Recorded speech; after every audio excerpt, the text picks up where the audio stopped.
ఈ నీటి ఆవిరి ప్రవహించేంత వరకే దాని శక్తి ఉంటుంది. వన్స్ అది ల్యాండ్ మీదకి వచ్చేస్తే, భూమి మీదకి వచ్చేస్తే ఈ శక్తి పెట్రోల్ డిస్కనెక్ట్ అయిపోతుంది అనమాట.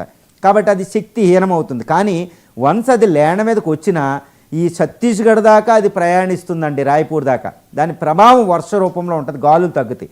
ఇక్కడ ముఖ్యంగా గమనించవలసింది ఏంటంటే ఈ యొక్క ఈ మొంతా తుఫాను ఇప్పుడున్న దాని యొక్క తీవ్రత దృష్ట్యా తీవ్రమైన తుఫానుగా ఉంది. కాబట్టి ఇది తీరం దాటేటప్పుడు 100 అణుబాంబుల శక్తి రిలీజ్ అవుతుందండి. ఇది సైక్లోన్ అనమాట.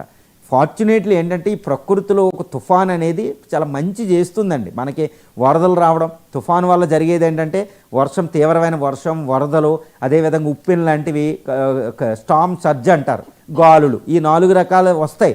కానీ తుఫాన్ ఏంటంటే ప్రపంచం మీద ధ్రువ ప్రాంతాలకి భూమధ్య రేఖ మధ్య తీవ్రమైన ఈ బ్యాలెన్స్ చేస్తూ ఉంటుంది. చూడండి, మనకి జ్వరం వచ్చినట్టే, భూమికి జ్వరం